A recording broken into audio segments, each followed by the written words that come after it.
Je crois que c'est une revendication, enfin, non, c'est parfois un peu vrai. D'abord parce que les gens qui font l'histoire, évidemment, enfin, qui sont en position dominante, ont envie d'expliquer pourquoi ils sont en position dominante.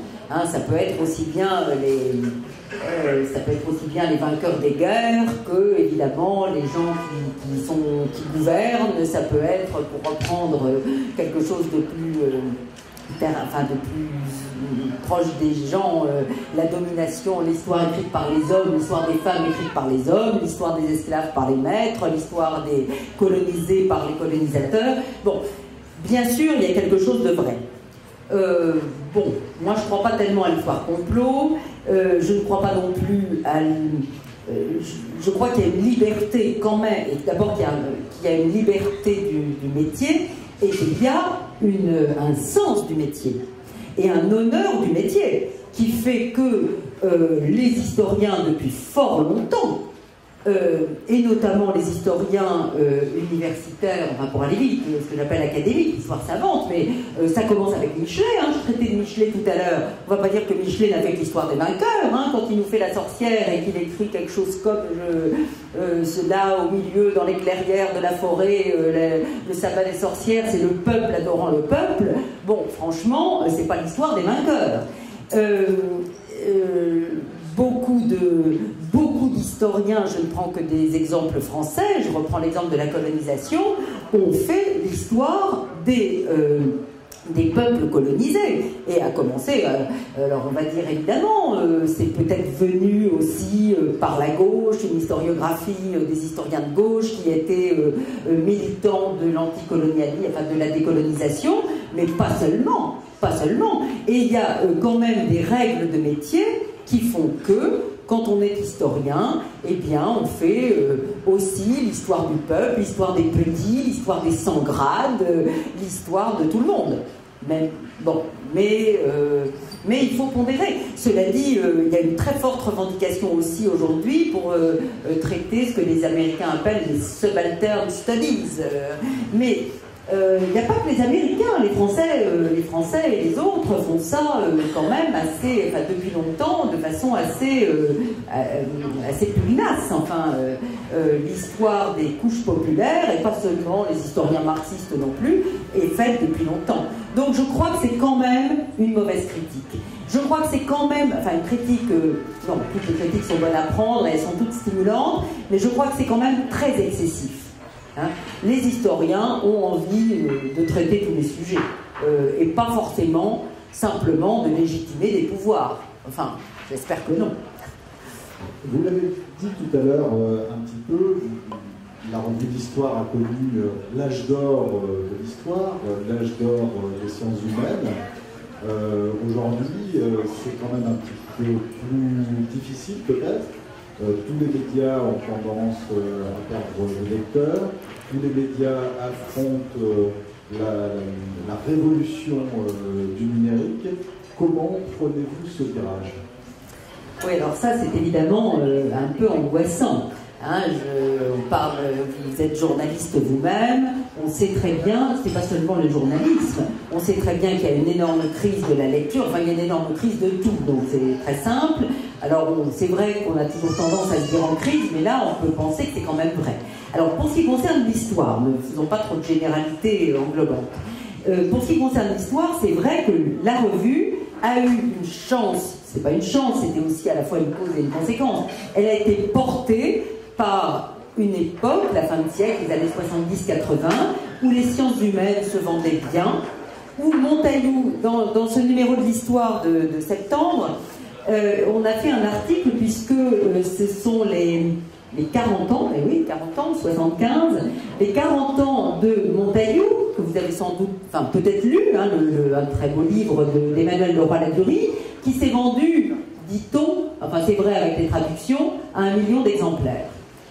Vraiment, on n'y croit pas. Aujourd'hui, c'est pas possible. Aucun historien ne se vend comme ça. Aucun livre de sciences humaines ne se vend comme ça. Et les revues, évidemment, les journaux, tout est difficile à vendre. Tout le papier est difficile à vendre. Pour des tas de raisons. on n'a pas le temps de lire, il y a une concurrence folle, il y a évidemment Internet. Il y a évidemment Internet. Il y a peut-être aussi que les mots de passe, hein, mais Internet est évidemment un défi considérable lancé, pas seulement aux historiens, à tous les écrivains, à tous les écrivains, même si sur Internet on écrit et on lit, mais on n'écrit pas, on écrit et on ne lit pas de la même façon, c'est-à-dire que nous-mêmes on est sur Internet, hein. D'ailleurs la revue avait un site très tôt, on a un site depuis 1999, mais c'est un site modeste, simplement on n'a pas les moyens de faire un énorme site dont peut-être les gens rêvent aujourd'hui, c'est-à-dire celui qui répond à la minute à toutes les questions qu'on se pose, sur lequel on va pouvoir dialoguer avec tout le monde, enfin bon, bref, une espèce de rêve mondial du grand marché de l'histoire. Bon, ça, je ne sais pas si ce serait même souhaitable, mais vraiment, c'est pas, on ne peut pas le faire. Mais ça contribue à poser des défis aux historiens que nous sommes. C'est-à-dire, qu'est-ce qu'on fait avec Internet? Est-ce qu'on donne... il y a des questions économiques très triviales. Hein. Est-ce qu'on donne tout gratuitement? Si on donne tout gratuitement, moi je ne suis pas contre, hein, je ne suis pas spécialement... J'espère ne pas manquer trop de générosité. Mais enfin, si on donne tout gratuitement, c'est très simple, dans 2 mois on a fermé la porte. Parce qu'on n'a pas de subvention et que si on n'a pas d'abonnés... il y a 40 000 abonnés à l'histoire, bon, on ne va pas mourir tout de suite. Mais, et puis il y a en plus des ventes en kiosque, même si les ventes en kiosque, c'est très dur, d'abord parce qu'il n'y a plus de kiosque. Mais heureusement, il y a les librairies. Mais, et puis quand on est en kiosque, les kiosquiers croulent sous les revues, c'est compliqué. Enfin, c'est très compliqué, et puis il y a la crise économique, etc. Bon. En tout cas, sur Internet, Internet est un vrai problème parce qu'il y a le gratuit, parce qu'on a pris l'habitude d'avoir une culture gratuite, parce qu'on a pris l'habitude d'avoir une culture instantanée, parce qu'on a l'habitude d'avoir la réponse à tout de suite. Et qu'au fond, il y a cette espèce d'illusion de la facilité, et puis aussi, il y a l'équivalence de tout ce qui est proposé. C'est-à-dire le contraire de ce que nous, entre autres, parmi d'autres, nous faisons. C'est-à-dire que ce qu'on donne, c'est cher, un peu, c'est pas si cher non plus, hein, franchement, mais enfin ça coûte un peu d'argent. Et puis, c'est difficile à lire, c'est exigeant, et puis on dit des choses que le public n'a pas forcément envie d'entendre, hein, que c'est pas toujours les victimes qui ont raison, c'est pas toujours... bon. Que les archives, c'est pas si facile à lire, que être historien, c'est un métier. C'est pas une science, l'histoire, mais c'est un métier. Tout le monde n'est pas historien tout de suite. Le problème de l'histoire, un des problèmes, c'est que, comme ça a l'air facile, comme il n'y a pas besoin de savoir faire des maths, comme il n'y a pas besoin de savoir parler forcément anglais, tout le monde peut faire de l'histoire. Hein, on va aux archives, et puis, voilà, on fait un livre d'histoire. Eh ben non. Eh ben non. Parce qu'il y a quand même un métier, Marc Bloch, hein, évidemment, a écrit ce beau livre sur le métier d'historien, c'est-à-dire il y a des règles, il y a des méthodes, il y a des confrontations, il y a de la critique, hein, c'est pas simplement la dégoulinante des archives prétendument secrètes qu'on donnerait tout de suite. Sur Internet, il y a tout. Il y a l'histoire savante et il y a l'histoire comme ça, je dirais démagogique. Hein, pour aller vite. Alors, le risque de brouillage, oui, voilà. C'est la notion de brouillage. Oui. Au fond, je dirais que le défi, moi je ne crois pas, j'ai l'optimisme pédagogique, je ne crois pas qu'on va mourir tout de suite, je pense qu'il y a une place pour l'histoire savante, comme il y a une place pour la science, enfin pour une production, je dirais, intellectuelle exigeante. Il y a un public pour ça, et tant mieux. Alors il est peut-être moins important que dans les années qu'il y a 50 ans, ou 30 ans, mais il y a un public élitiste, peut-être, cultivé, qui est prêt à faire un effort pour lire des choses un peu difficiles et apprendre des choses et discuter, et voilà, et entrer dans des débats. Bon. Simplement, c'est pas si facile aujourd'hui de comprendre ce qui est sérieux ou ce qui ne l'est pas. C'est-à-dire que c'est ce que j'appelle le brouillage. Je voudrais pas avoir l'air évidemment trop élitiste ou surtout pas méprisante, ce que j'espère ne pas être. C'est pas ça. C'est que traditionnellement, il y avait, jusqu'à une date très récente, alors jusqu'à Internet, mais aussi jusqu'à un effet de société qui veut ça.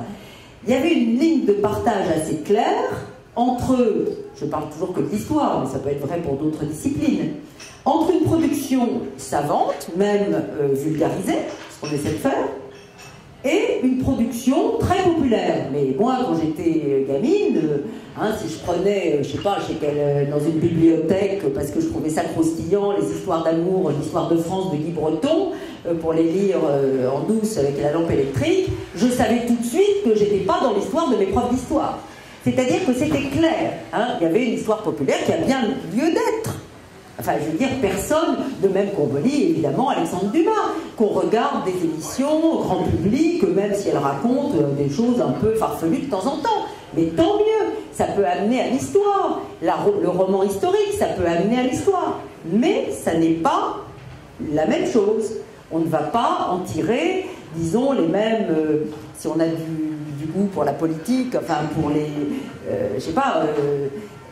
c'est pas, bon, les 1001 nuits, ça va pas forcément vous aider à comprendre Daesh, quoi. Bon, même si les 1001 nuits, c'est sublime. Bon, mais c'est autre chose. C'est pas de l'histoire, là, c'est de la littérature. Mais, voilà. Donc, la différence entre une histoire, on pourrait dire populaire, qui raconte des histoires, qui est parfois très bien faite, très bien écrite, très bien filmée, très bien racontée, qui fait plaisir, on regarde ça. Ça peut amener des tas de gens à l'histoire. Beaucoup de gens nous disent qu'ils sont venus à l'histoire parce qu'ils ont lu des choses comme ça quand ils avaient 12 ans. Très bien. Mais c'est autre chose.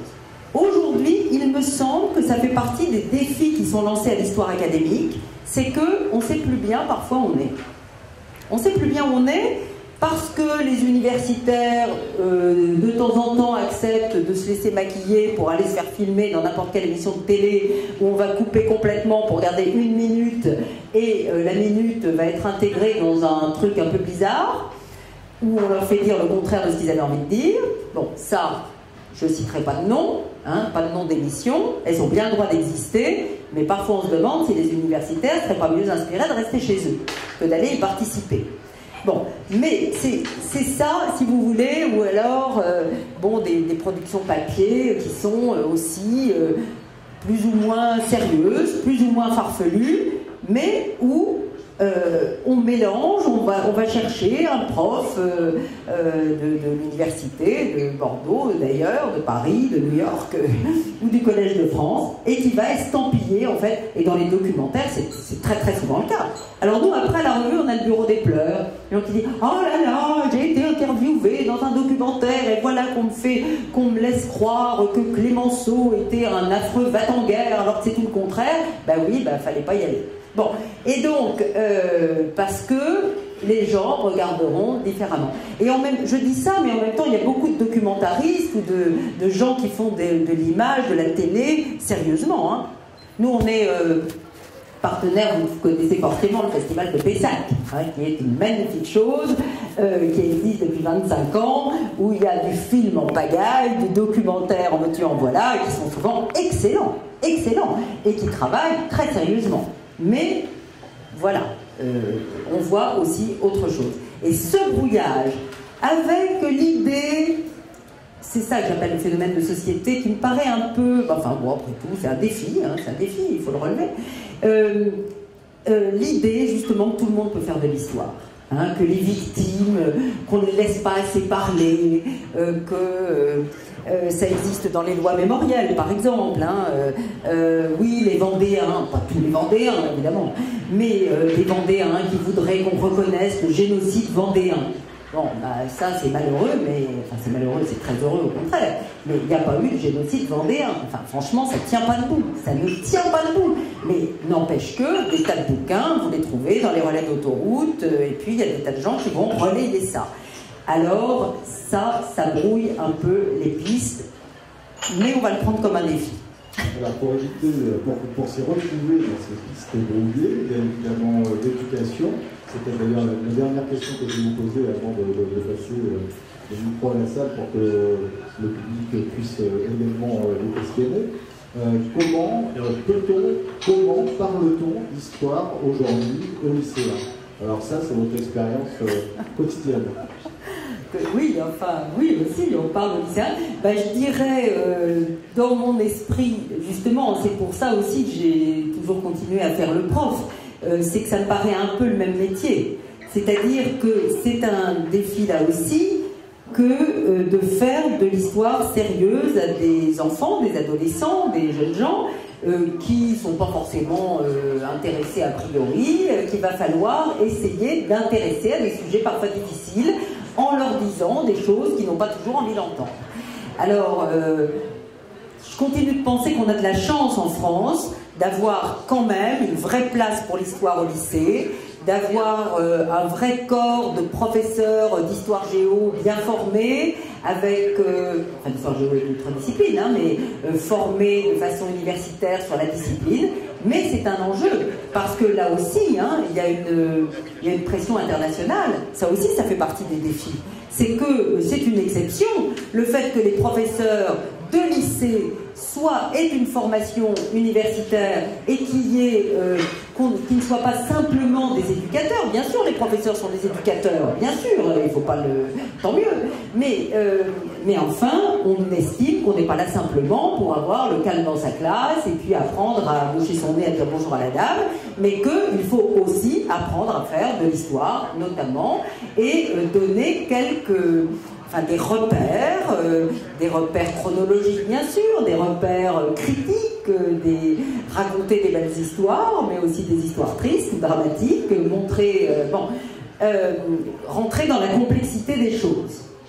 Et je pense, enfin, c'est un peu, pour moi je le fais de la même façon, c'est-à-dire que, c'est pas pareil évidemment, c'est pas forcément le même niveau, mais je pense que c'est la même exigence, c'est-à-dire trouver ce qu'il y a de plus, peut-être de plus intéressant, voilà, de plus intéressant. C'est pas forcément le plus facile qui est le plus intéressant. Il y a un très grand historien qui s'appelle Paul Venn, hein, qui est retraité aujourd'hui, il est vieux, Paul Venn, mais c'est un magnifique historien de l'Empire romain.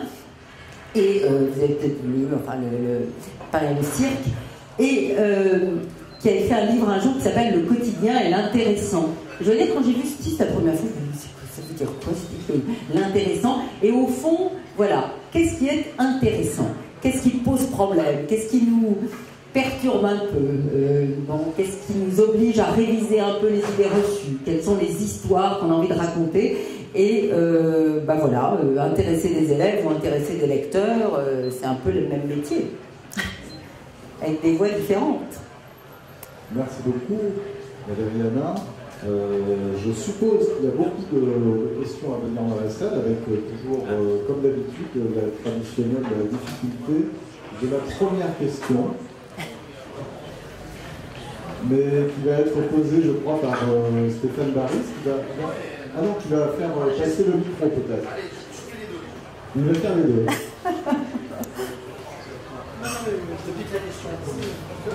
Merci. Bon, merci beaucoup. C'est bon? C'est bon? Bon. Merci. Merci beaucoup. Moi, j'aimerais savoir juste, pour vous, quelle perception avez-vous, peut-être, non, c'est pas été de cette histoire justement qui passe en prime time? En fait, on en a un peu parlé au téléphone. Je trouve cela personnellement bien parce que quand globalement on confond Vercingétorix et Jeanne d'Arc, on ne sait pas trop les placer dans quel siècle, enfin dans quel siècle les placer, je trouve que c'est déjà bien de connaître le nom de Vauban. Voilà, bon, globalement. Cela dit, c'est vrai que ça peut amener une confusion, un brouillage, là. Mais ne pensez-vous pas pour autant que c'est quand même une histoire, enfin du moins c'est une invitation à découvrir l'histoire. Voilà. Oui, vous avez raison. Oui, c'est ce que j'essaie de dire un peu. C'est-à-dire, en effet, on commence par des belles histoires. Et si on est enfant, si on lit des romans, et même d'ailleurs quand on n'est plus enfant, et ça peut donner l'envie d'aller lire de l'histoire. Et lire ou la voir, ou l'écouter, ou ailleurs. Mais la seule chose que je voudrais dire, c'est que c'est important qu'on ne montre pas ce qui est parfois fait, et ça c'est un peu un combat pour les profs d'histoire, qu'on ne montre pas dans les classes par facilité, par exemple. Hein, ça s'était passé il y a, je sais pas, 2-3 ans, enfin j'ai pas envie de citer de nom, enfin un très mauvais film sur Marie-Antoinette, bon, enfin qui racontait en gros n'importe quoi. Alors c'est bien, vraiment la pauvre Marie-Antoinette, elle est déjà assez maltraitée par l'histoire, et c'est un très beau personnage, très intéressant évidemment, et qui se prête à la fiction, et bon, après tout, on a eu des beaux films de fiction sur Marie-Antoinette. Mais ce qui ne va pas, c'est quand un documentaire qui raconte ça un peu à la façon, est projeté dans les classes comme si c'était... Voilà, c'est ça que je veux dire. Parce que sinon, tout le monde a bien le droit de raconter des choses sur Marie-Antoinette. La pauvre, elle est morte depuis longtemps, et au fond, que sa mémoire soit continuée, bon, c'est pas... je pense que vraiment, il n'y a pas d'offense. Mais c'est pas... voilà, on peut faire des histoires autrement. La qualité de l'ouverture. Voilà. Oui. C'est de s'attacher à la rigueur et... Oui. Ah. Voilà. Monsieur ? J'avais une question simple à vous poser. Ce sont les plus difficiles, souvent. Exactement. Par expérience, oui. Il y a des mots dans l'histoire. Bien sûr. Il y a des mots dans l'histoire. Et actuellement, dans le lectorat, qu'est-ce qui plaît? Ce qui sépare ou ce qui nous rapproche? Ce qui sépare ou ce qui rapproche, oui. Oui, c'est une bonne question. C'est-à-dire par la pérennité de certains événements, de certaines notoriétés de personnages, ou au contraire, des lectures différentes d'événements, de personnages, ou de situations arrivées. Alors, ce qui plaît, d'abord, si je savais ce qui plaît, je serais beaucoup plus riche que je ne suis, mais j'en sais rien. Mais on voit bien qu'il y a des modes, vous avez tout à fait raison. En tout cas, nous, on est beaucoup entrés dans une mode parce qu'elle nous plaît. Aussi, parce qu'au fond, on ne fait bien quand même que ce qui nous plaît, je crois, c'est une histoire globale, une histoire mondiale, une histoire qui fait remonter, justement, vous disiez tout à l'heure les vainqueurs, mais il n'y a pas que les vainqueurs et les vaincus, une histoire qui fait remonter d'autres visions, d'autres perceptions, et qui, j'espère... Alors, du coup, cette histoire-là, par exemple, elle nous fait beaucoup entrer dans les histoires d'empires. Ça, c'est très intéressant de voir à quel point les empires sont à la mode. Et les empires très anciens. D'ailleurs, on se rend compte, c'est l'avantage d'une histoire longue, que les empires qu'on croyait peut-être enfin, disons qu'on pensait que les empires, c'était les prisons des peuples, les empires coloniaux, les empires... Bon. Et que finalement, c'était la nation.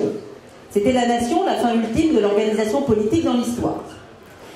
Et je vais venir à ce que vous me posez comme question, c'est-à-dire ce qui rapproche ou ce qui sépare. Parce que c'est pas si... c'est une question en effet très difficile.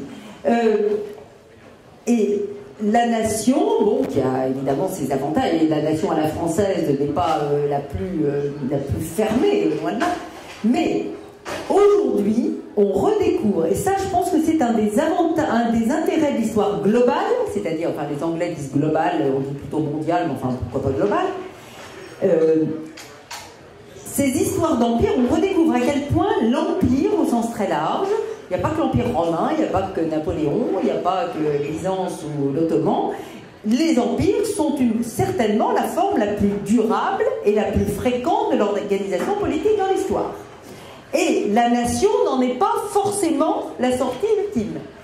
Et au fond, ce qui me paraît très intéressant dans les histoires d'empire, c'est qu'aujourd'hui, on s'interroge beaucoup pour savoir si ça n'est pas... Alors, évidemment, il y a beaucoup de domination dans les empires. Mais si ça n'a pas quelques leçons à nous donner sur la manière de gérer les diversités et sur les manières de rapprocher peut-être les gens. Alors que la nation, paradoxalement, je mets la France à part parce que c'est quand même un modèle très original, la nation, on en voit aussi aujourd'hui beaucoup, les fermetures, les séparations, les frontières, pour parler de choses qui fâchent. Et bon, voilà. Alors, qu'est-ce qui est à la mode? Je dirais que la thématique, exactement la thématique que vous dites, c'est-à-dire ce qui rapproche ou ce qui sépare, oui, c'est une question qui nous préoccupe beaucoup. Mais j'irai plus loin. Les mémoires, moi, enfin, il me semble, j'espère, c'est pour ça que j'aime l'histoire et que beaucoup de gens l'aiment, je pense, qu'elle a la discipline, c'est que Pierre Nora a fait un jour une belle conférence à Blois sur histoire et mémoire, et il a terminé en expliquant à quel point, lui qui a publié les lieux de mémoire, c'est de quoi il parle, évidemment, il connaît l'intérêt des mémoires pour stimuler l'histoire, mais il a terminé sa conférence en disant « Les mémoires séparent et l'histoire rapproche ». Donc je pense que, voilà, c'est la meilleure réponse qu'on pourrait vous faire.